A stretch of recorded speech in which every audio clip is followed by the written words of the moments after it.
of freedom pass from hand to yearning hand, and the vision of our fathers spread hope throughout this land, as the dream some fought and died for in my heart becomes my own.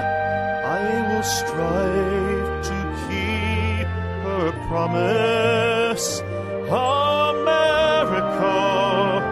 my home. America, America, may God bless America, and freedom reign across America, my home. From the shorelines to the prairies, to the cities great and small, we have reaped the fruits of justice and liberty for all. So with deep appreciation for the blessings of freedom that we know in this great and wonderful land of ours, I'm Dr. George Simon, welcoming you to another edition of Character Matters. This is the program where we talk about what I consider to be the defining issue of our time, the character crisis that much of the world finds itself in. I have made it a point to focus on this problem in my professional practice for the past 30 years or so, and to bring a message of hope and healing, hopefully, to our country to help restore its greatness. And I do that through my blog at manipulative-people.com. That's www.manipulative-people.com. And another blog that I write for, counselingresource.com. Counseling with two L's, by the way, www.counselingresource.com. That blog is called Psychology, Philosophy, and Real Life. So manipulative-people.com and counselingresource.com are the two blogs. Also my website at drgeorgesimon.com. That's drgeorgesimon.com. And my books, In Sheep's Clothing, Understanding and Dealing with Manipulative People, the international bestseller on manipulators and other nefarious characters, and how to empower yourself in your dealings with them. And also Character Disturbance, my book that's an in-depth study of the phenomenon of our age, and what we can all do about it, and especially information in there about what kind of help is likely to be able to successfully deal with the problem. I perhaps get more emails asking that very question or complaining about that very issue, more emails about that than anything else. And then lastly, my book for the Christian faith community, The Judas Syndrome. And we're going to be doing some talking about that today, because we've got a special edition here planned for you. I'm going to be talking about matters related to the Pope's visit here. And so if you want to join the conversation, you don't have to be wanting to talk about that particular topic. You can call in if you just want to ask me a question, if you just want to share a story, if you have a comment about any of the blog articles, comment about the book, any of the books, or a question. Feel feel free to give us a call at 718-717-8296. That's 718-717-8296. I know we've had some problems with the phones in recent programs, and I think we have it nailed down. I think the issue primarily is when folks call in perhaps over a voice over internet protocol. We use a patching in system here whereby we already join, conference in basically calls that come into us to an existing phone connection. And so in order to do that, people have to be calling in either from their cell phone or from a landline. And best we can figure, sometimes when folks are using either Google Talk or some kind of other voice over the internet protocol to contact us, we can't do the patching in. Well, maybe a fix to that down the road, but at any rate, for right now, I hope you'll give us a call from either your landline or your cell phone, and we'll be happy to patch you in if we can and have you join the conversation. Once again, the number to call. If you have something you want to ask, if you have a story you want to share, maybe a comment or two about one of the articles, about something in my books, feel free to give us a call at 718-717-8296. That's 718-717-8296. Well, it's been quite a week because even our current Speaker of the House, after he's acknowledged this, I had a feeling this was so. I had a feeling that when John Boehner suddenly announced that he would resign from Congress and give up his speakership in the process, I had a sneaking suspicion that it had something to do with the Pope's visit. This is something that John Boehner happens to be a Roman Catholic, and he has actually, his office has been working for quite some time to arrange a joint session of Congress session to be addressed by a pope.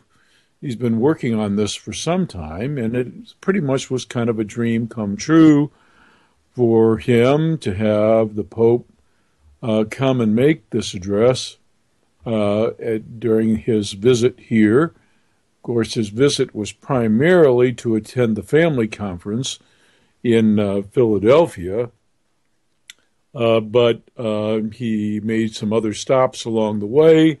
The United Nations, in Cuba, where he helped broker the deal that thawed relations between our two countries.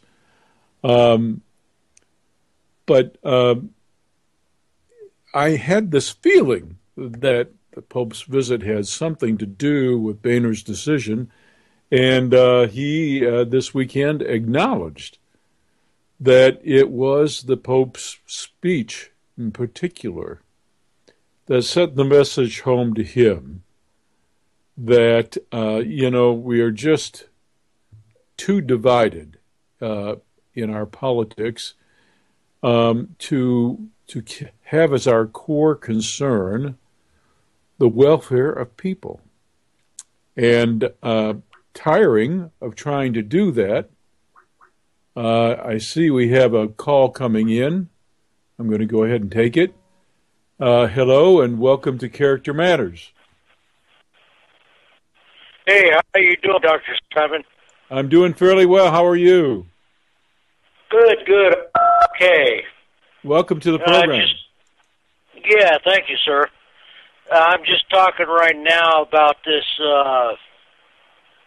Pope. Poop, whatever you want to call him. But it's amazing to me that there's over 1 billion people on this planet that worship that thing. And they offer their kids to him. That worship who? The Pope. Do you know anybody that worships the Pope? Well, there's not personally because I don't. I mean, but well, all over the planet, people are just they're just putting him up on a pedestal when all he is a, if I can say this, a piece of shit.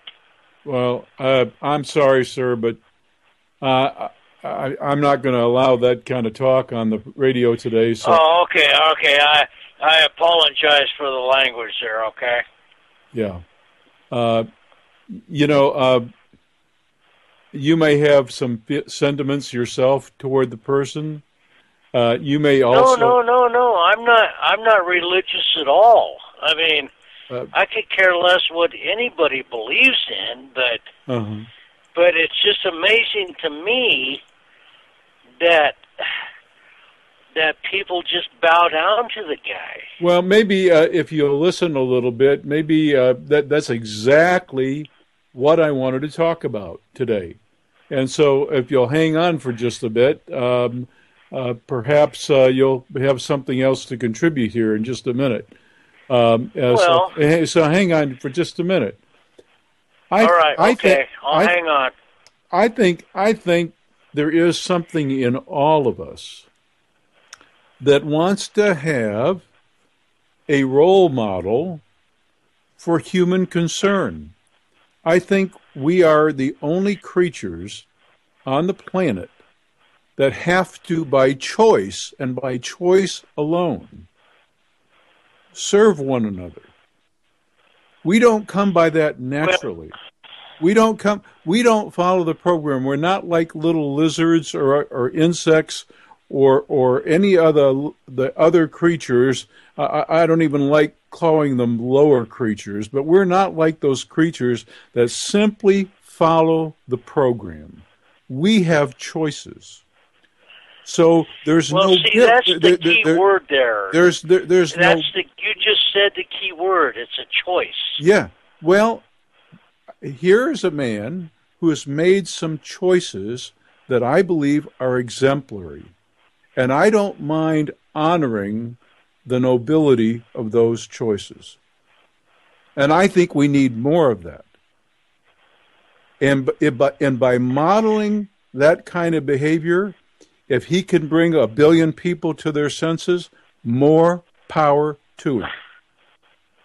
Well, and shame on you. See, excuse me. And shame, Doctor. That's where I have a excuse different me. Opinion. I mean this sincerely. Shame on you for using the language you did, not for your opinion, but for the language you did. Shame on you. Well. Yes, you should. You should be. Excuse me, sir. This is exactly what I write about. This is who I am. You should be ashamed of yourself for doing that. Well, I don't know where you're coming from on that one. Well, you haven't read any of my stuff and you haven't listened to the program. Well, I listen to you all the time by TV. Well, you know, I respect your opinion. You're entitled to it. But in our discourse, we can disagree. But we should do so civilly. And you may even have some issues with this man. But there's no reason to trash a person who I believe is modeling some really good stuff. Do you understand what I'm saying? Carry on. Yeah, carry on. Go ahead. Yeah. So, did you want to add something else? Well, I'm pretty much thinking that we both got our point across. I mean, just on this one I'm not sure what I'm not sure what your point is. I'm not doubting you or anything, okay? Yeah. Because you have your beliefs and other people have theirs, that's all. Yeah. And I'm not sure exactly what your point is, but what exactly is your point? Well, did I call in for now? We both got a tangent. Yeah. Yeah. Did you have a question or an example or something you wanted to share? All right. Well, maybe you got another caller calling in. Okay. Okay. All right. Thanks for calling in. You have a good night, sir. Okay. You too.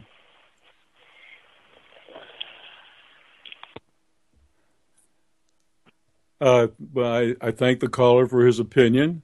I meant, by the way, exactly what I said. I know that that's kind of heresy in the psychology field. You know, there have been books written about the automatically toxic nature of shame. That's a bunch of malarkey, in my opinion. In my opinion, there are certain kinds of shame and certain kinds of guilt that are really good things. They keep us civil. There are certain things that we basically we should be embarrassed about letting ourselves do. And if we're ever going to have a civil discourse, if we're ever going to have an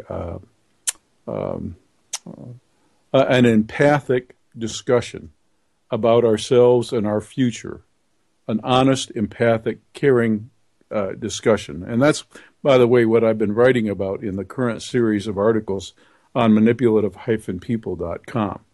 Then we just have to be respectful with our tone. And the caller may have a point. I think one of the points he was trying to make is that there are a lot of people enamored of this Pope, and perhaps there are some of those who are enamored for the wrong reasons. Perhaps they are enamored just because of the symbol that he represents, or perhaps they see some pomp and circumstance there to the office that he holds. But I think what this Pope has done that makes me an admirer is that he has demonstrated some humility. And he puts his money and his ministry where his mouth is. You know, when he, for example, urges countries to open their doors to refugees, he opens even the Vatican and makes space available. So he doesn't just preach and then act like a hypocrite. And all of the bridge building that he has advocated, he has been personally involved in too.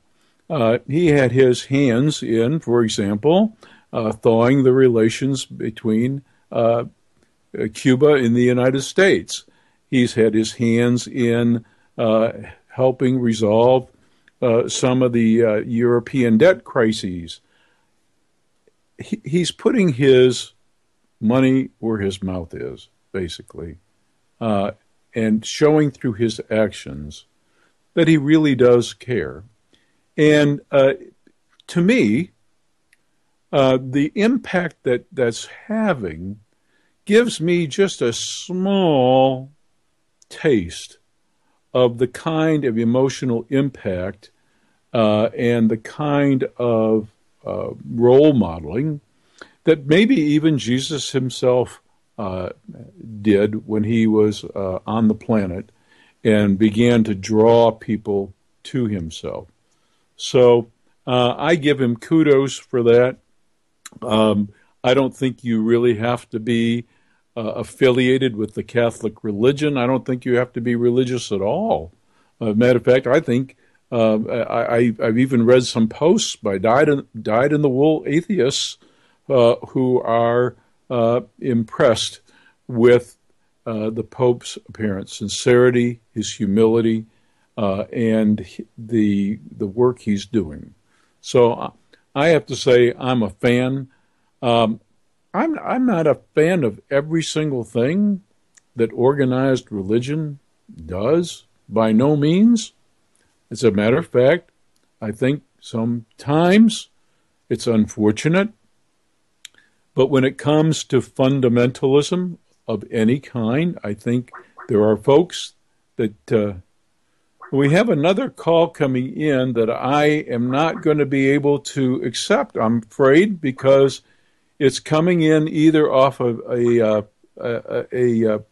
internet protocol or some other means that I can't patch in. So caller, if you can hear me, I'm sorry, I can't patch your call in.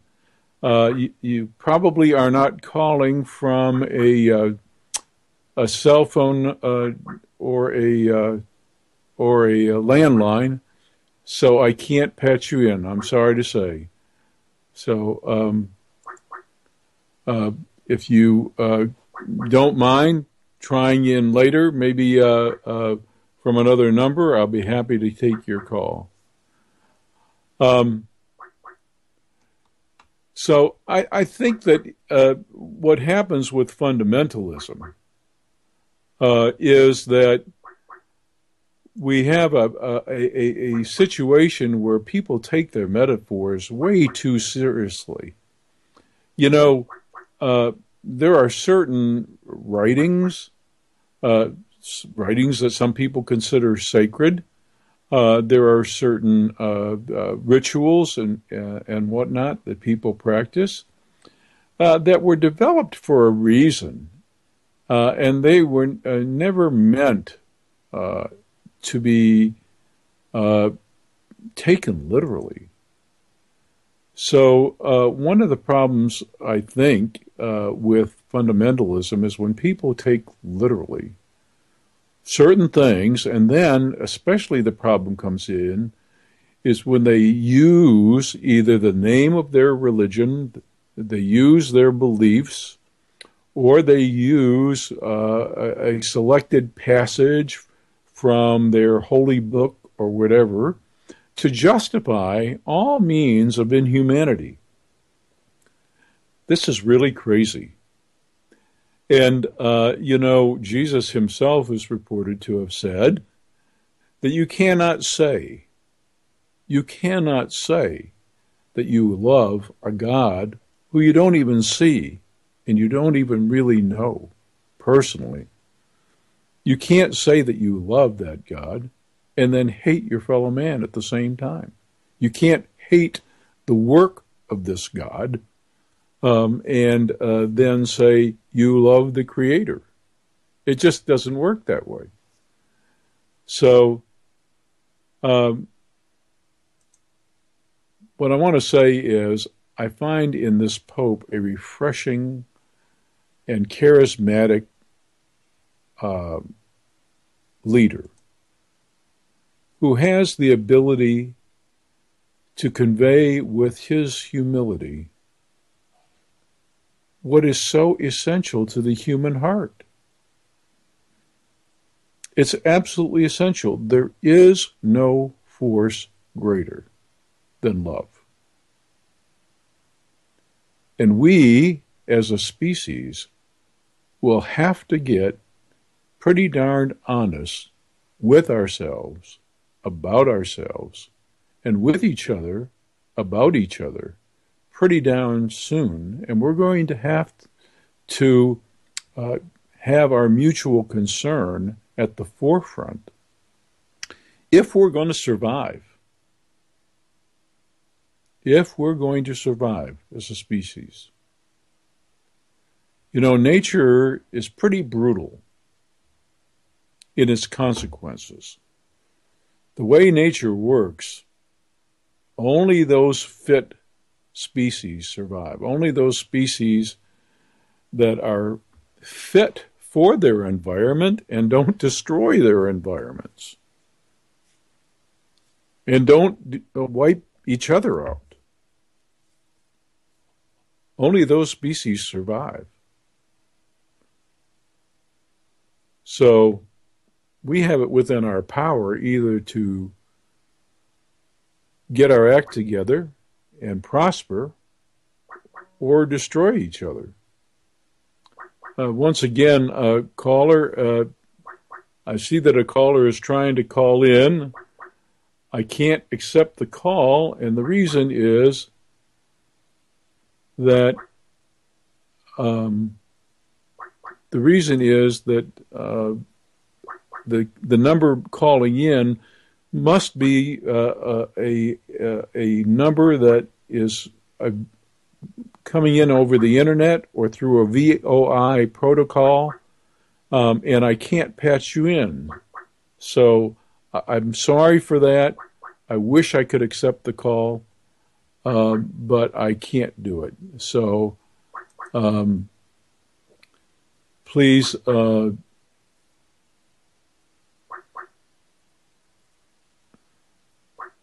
try again at a later time. I'd appreciate that.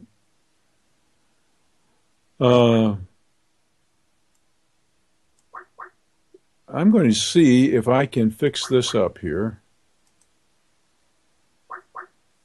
Give me a moment, folks, while I check this out.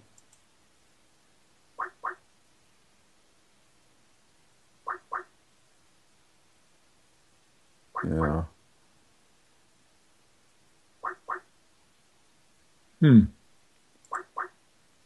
No, I can't answer the call.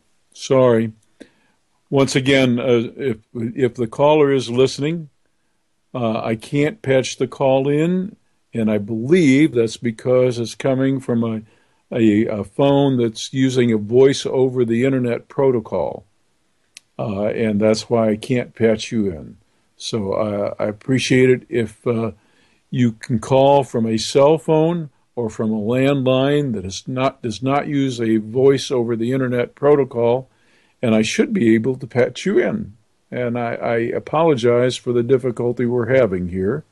If there is some other reason why your call isn't coming through, caller, if you'll email me at through my blog at manipulative-people.com, you'll find a page on my blog called Contact Dr. Simon. You can press on the contact page and send me a personal email. Tell me that you've been trying to contact me on the program. Let me know if, in fact, you have been just trying to do so over an ordinary cell phone or landline.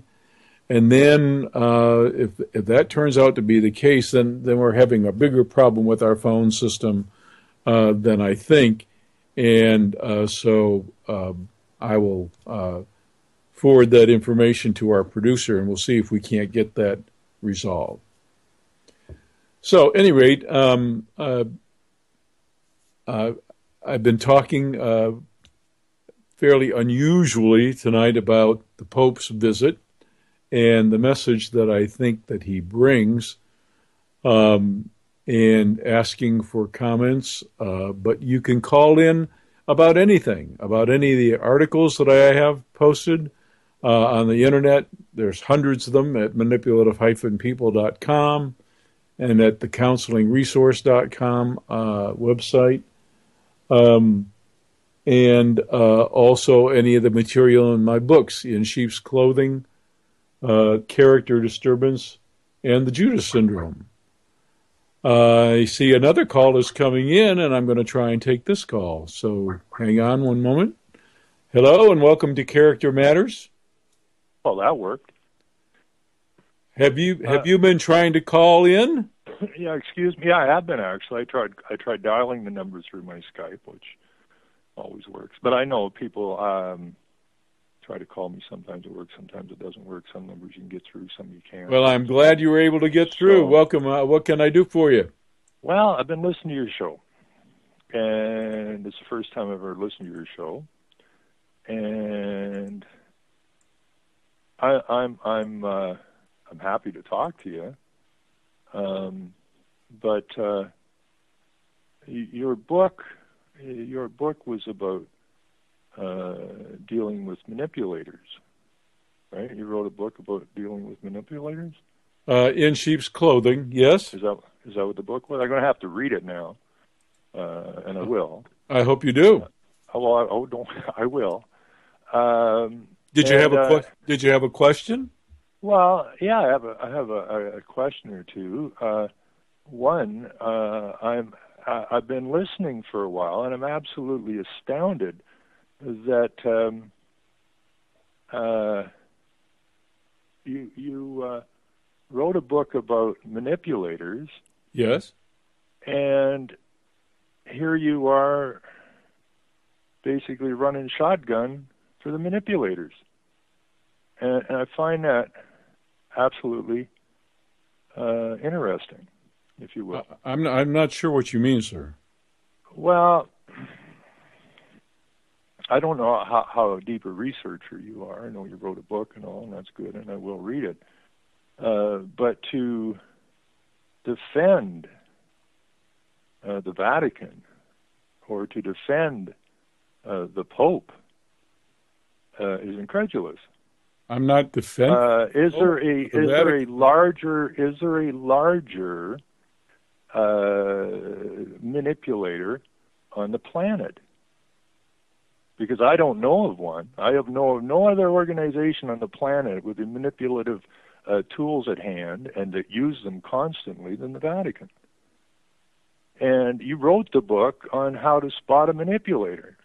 Yeah, you don't know. And if you had the capacity to write a book on how to spot a manipulator, and you missed this, I'm confused. I'm truly confused. If you could explain that to me, I'd greatly appreciate it. Well, I will if you give me a minute here. I mean, you're entitled to your opinion.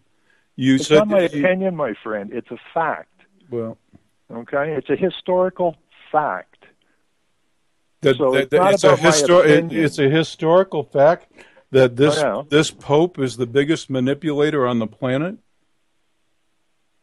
The Vatican, of which he heads, yes, is the biggest manipulative organization on the planet. Yes. Yeah. Well, that's not an opinion; it's a fact. Yeah. Well, you're entitled. If we want to talk about this particular Pope, okay, he's a Jesuit. That's not a good start for anybody. And why do you say that? Why? Yeah. Well, if you look at the history of the Jesuits, you will really not have to even answer or ask that question. If we want to talk about sir, I'm asking you to be specific. You're talking general. Well, it was the Jesuits through history who were sent on mission, okay, yes. To the New World, yeah, okay, and who manipulated the natives into the position they ended up in. It's the Jesuits. It's historical history. Yeah. Okay, and it's not opinion. It's history. Yeah. It's well-known and understood history. And the manipulation is the turnover of the language and the flipping of the meanings to put them in a good light when actually they're doing the exact opposite of what they're promoting. So to say that this Pope shows humility, did you not? He may have taken some acting lessons or something. He may have been schooled in this show, because this is a show, and we want the show to go down as it should go down. We have a Pope now who is promoting this great threat to the planet, which is the so-called climate change problem, which again is a abstract concept that was stewed up to be used as a mechanism, and that's all written down in history as well. So to say that there's something positive about the Vatican or this Pope or any other Pope, because they're just all actors, doesn't make any sense. Well, you are an intelligent man. I understand that. I get that. Okay? I went and read your bio when I was trying to call in. And you are a psychologist, yes? That's correct. Okay. And so a psychologist, I would suspect, has a fairly good education. Yes. Now, your point? Okay. Your point? Well, my point is that I see you getting hung up in places you ought not to get hung up in. Well, that's your judgment, sir. Well, you're referring to yourself. Excuse me. would you accept the possibility that your judgment is in error? That my which? Would you accept the possibility that your judgment is in error? My judgment in what? In context to what? You just made a judgment about me. Would you accept the possibility that your judgment is in error? Well, I don't normally deal in possibilities, but you don't think it's possible for you to be wrong. Is that what you're saying? Well, we can play that game if you're accepting. I'm not. It's possible that you're wrong. Believe me, sir. This is no game. I'm being dead serious. We don't want to get in a fight, George. We're not in a fight, and I'm being so. Dead if serious. you can accept, if you can accept the possibility that you're wrong, I certainly can. My okay, question. That's wonderful. Then I can absolutely accept that the possibility that I might be wrong. Thank although my you research doesn't back that up. All right. Thank you for answering the question. Yeah, so I would ask you, the judgment that you've made about me, where does it come from? What do you base it on? The only thing I have is from your bio that I read quickly. Okay. Okay, and it was the one I read on Wikipedia. So whether it's right or wrong, I don't know. Okay. But basically, you are a trained psychologist. Yes, that's correct. Okay. Right. And a trained psychologist, by his very business, is basically a manipulator. Oh my gosh.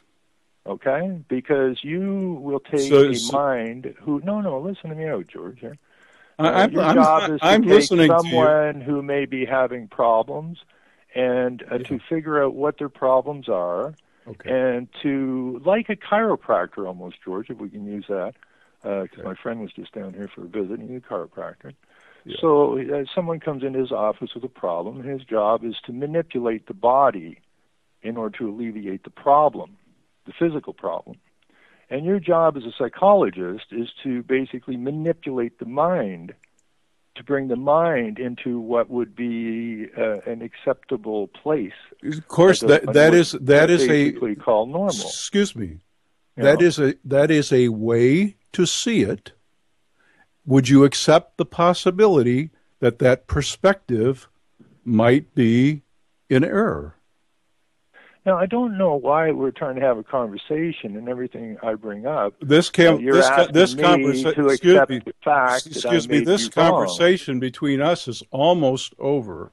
Well, see, that's the other problem with people, George. You know, when they get into, I mean, you're supposed to be a highly intelligent gentleman. This conversation is almost over. And we should be able to agree and disagree without someone running away. Okay.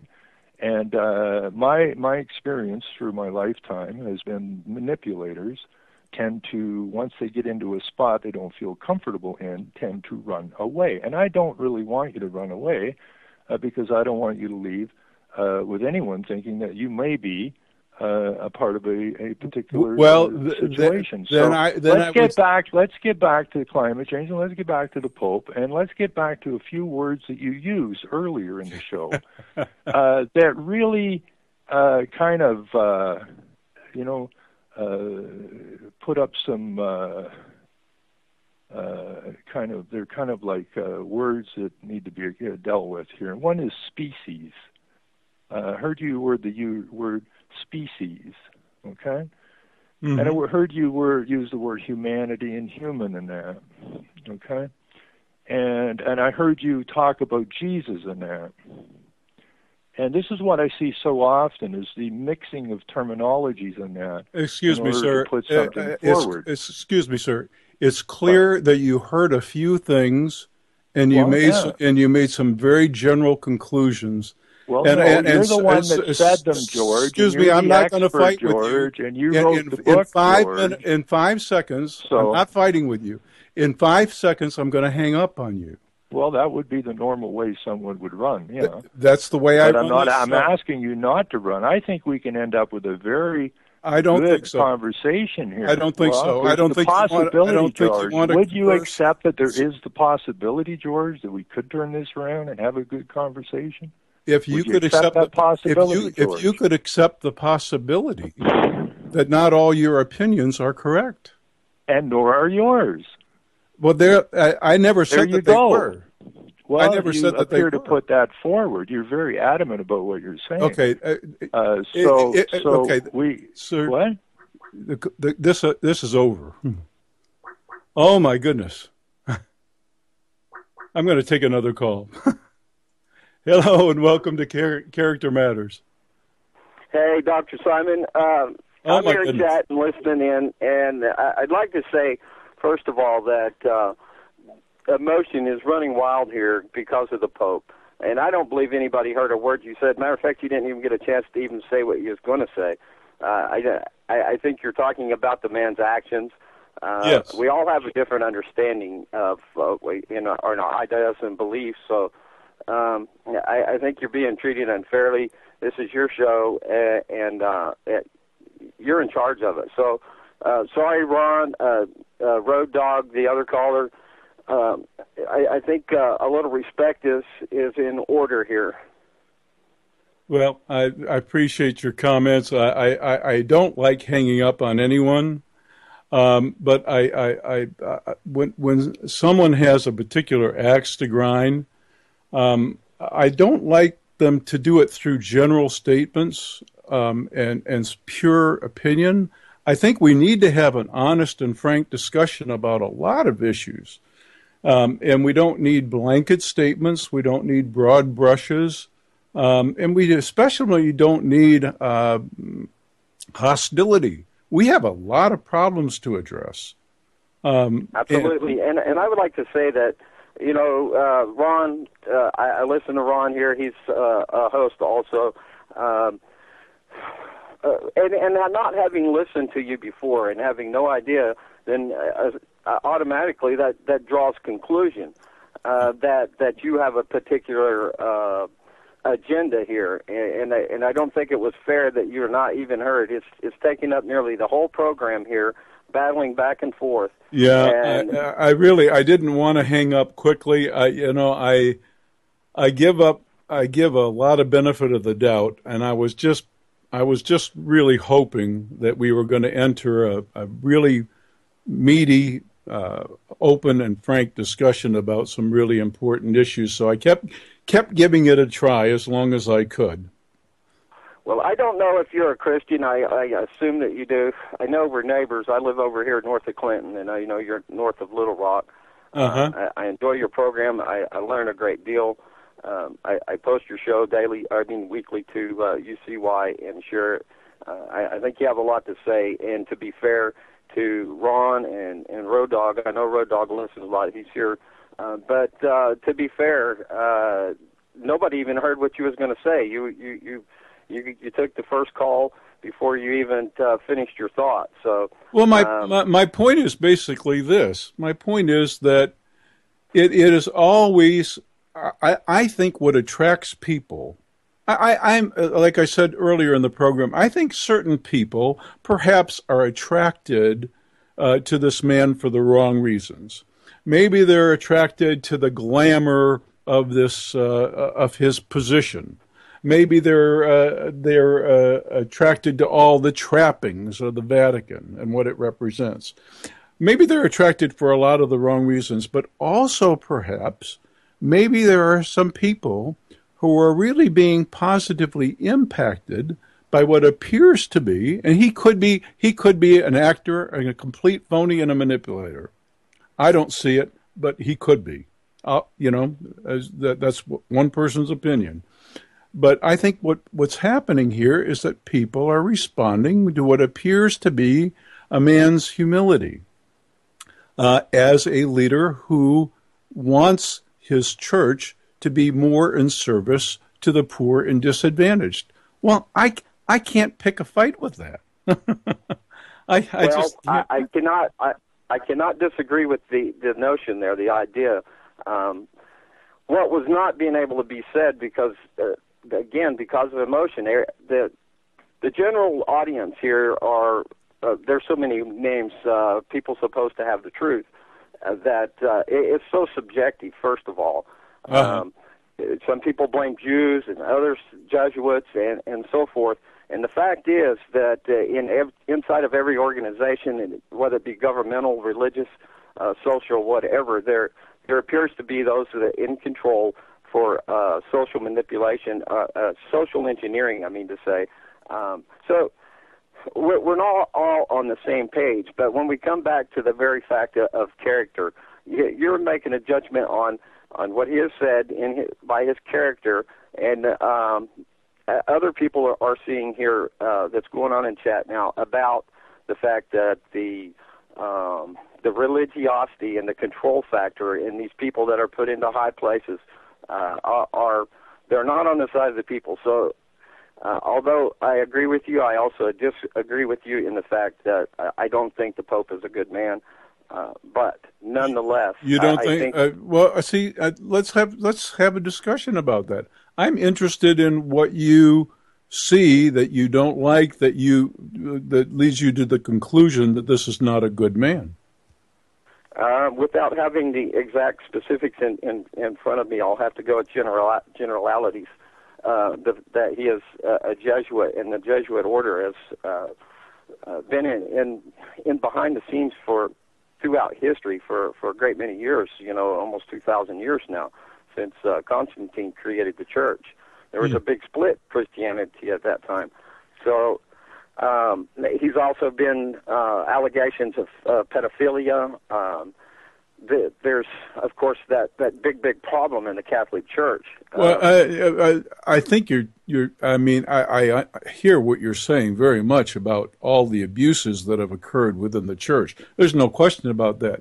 But my question to you was about this particular man. You were saying that you thought he was not a good man, and what I'm asking you is, what is it about his character that you see that leads you to the conclusion that he's not a good man? Well, the best psychopaths and sociopaths are the best manipulators. I know that, and I kind of wrote the book on it. That's not my question. Yes. My question is, what is it that you see in him that leads you to suspect something like that? I'm curious. Yes, the history that has been revealed about him, that he is in fact not a good man. And like I said, I'm very sorry that I don't have specifics. I wish I did. I was prepared and had it in front of me. But my point is not to degrade what you're doing or your work, because I think it's fantastic, and I think it is very important. I think it's the most important thing is character. And we have to find that for ourselves. Now, a couple of weeks ago when I called in, I kind of made a little cliche about one having to forgive themselves in order to move on. And what I really think I wanted to say without being cliche was that we have to have an acceptance that what we've done in the past is unchangeable, and where we move forward, that's our responsibility. A confession, a mere speaking words at an altar call without a true change of heart means nothing. I agree with you very much there. Matter of fact, I've written, I think maybe around a dozen articles on regret, remorse, contrition, related topics, and especially about what the Greeks called metanoia, or that change of heart, that is so essential to folks' character growth. And I couldn't agree with you more when you talk about how we basically move on once we know that we have faltered and done something that we probably shouldn't be proud of. I couldn't agree with you more. Yes, I just feel, and I'm sorry that I don't have the specifics in front of me, because I read a lot of stuff in passing, but I think most of the chatters here would assume this man to be a wolf in sheep's clothing, as if I can quote your title. Wow. One of your books. I think you're very prolific. I think you have a lot to say, and I think it was unfair that you were not heard. Even if we are not in agreement with some things, that's okay too. And the bottom line is that character, and that is revealed in what Jesus talks about love. Yeah, love your neighbor. I'm gonna have to play psychologist a little bit here, because after all, I have to confess I are one, right? But when there's, I'm always a bit suspicious when there is so much passion, shall I say, coming through. It's not, we converse with one another on many different levels. We communicate with all kinds of signals that are nonverbal. Very little of our communication really is in the words that we utter. Tone, posturing, intensity, all of these things are ways to communicate too. And I always find myself stepping back just a little bit when there is such passion coming, when somebody is arguing an issue, and I sometimes it just seems over the top, and I find myself standing back just a little bit and saying, "Whoa, where is this coming from, and what is this really all about?" Do you know what I'm saying? I absolutely do, and emotion almost always plays at the forefront in people's discussion. There's, the education system has left people off from the proper form of thinking and the trivium, and starting with grammar, logic, and reasoning. The who, what, when, and where towards the why and for the how. So, this is something I'll be 51 in a couple of weeks. As far as time-wise, I see, the majority of my life is behind me. I think in moving forward that we should certainly all try to make a difference in the world and affect change. And that change starts with ourselves. And when we put ourselves at first, and assuming that what we believe or think we know is truth, then we're not hearing anybody, and that emotion arises. And then there's no discussion. Nobody can hear the other person what they're saying. Yeah. Well, I appreciate not only your kind words and comments. I appreciate even your critique. I think you have a point, certainly. And interestingly enough, there were a couple of sentences in the Pope's address to Congress, I think, that actually testified to the impact on native peoples of the early missionaries. I don't know if you caught that or not. But you know what? I didn't listen to a word that Pope said. I don't follow trends. I don't even watch the news. Yeah. I look more towards history for where we're at now and where we're headed. Yeah, I thought that was very interesting. And the point that I was going to make about that, actually, where I was kind of going with that earlier before the first call came in, is, in the name of all that is holy, we have done some really horrible things to people. And my point was that with this person that Christians are supposed to worship, when this person was on the planet, he said to us, how do you even say that you love this God that you don't know and you can't see, and then hate your fellow human being? How do you say that? He put that right in people's face. Okay? So I don't know anybody. It's one, talk is cheap. To say you're Christian only involves opening your mouth and moving your lips. To act in a manner that this person advocated that we act toward one another is a whole different matter. That takes guts. It takes fortitude. It takes patience. It takes empathy, kindness. It takes a whole lot of things that are in short supply in our world today, I'm afraid. Absolutely.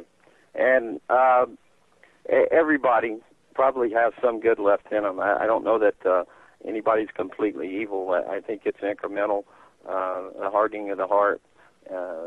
You no longer hear that the good in the conscience of yourself and reject that. So, well, you may not know this because it's probably not on the brief bio, but I worked and consulted with prisons for a good portion of my professional career, and I can tell you, having set up programs for thousands of inmates, I can tell you that I have seen those cases of, unfortunately, where the folks go through the revolving door and they recidivate and life does not change. But I've also seen those folks who have turned their lives around, and I do believe in the human spirit and the human character. I think with the right nurturing, that we all have a place and we all deserve a chance. And so I agree with you 100% on that score. Yeah, and I have I was a non-recidivist myself. I did go to penitentiary, and that was some stuff I had hoped to talk to you about also, because I like to be analyzed here. I have a great respect for your work and your opinion, and so perhaps we can carry this on another time. Well, thank you so much. I'll let you go. I know you. Thank you. I appreciate your call. Thank you. Bye-bye. Well, here we are with only about 3.5 minutes left to the program. I never thought that the program would go so fast tonight, and I also I should have known better. I should have known that bringing up the Pope would be a really perhaps incendiary topic. But I guess I'm just learning about the audience. It's a very diverse audience. I appreciate that. And I do want to say, I know this is the internet. And I know that because it is, we have greater license. But I don't think we dignify ourselves with too much trash talk. So if you notice, I don't use it because I think I'm better than anybody or because I'm too prudish. I'm just really serious about the need for us to have an honest, civil conversation about what I consider to be the defining issue of our time. We have to be better as people so that our families are better, so that our communities are better, so that our country is better. That's where our greatness lies. That's what the theme song speaks to. I'm telling you what I meant when I wrote it. Maybe it doesn't come completely through, but that's what it's all about. And so on this program, I'd like to think that we're going to have a whole different kind of decorum. And I encourage all callers in to call. I don't care if you disagree with me. I don't think if you think I'm all full of it, that's fine. Glad to have you on. We'll have a civil discussion. And until next week, I'm Dr. George Hyman. By the way, I'll be away next week, so it'll be a pre-recorded program. I won't be able to take your calls next week. But I'll be back week after that, live on Character Matters. I'm Dr. George Hyman. Good night.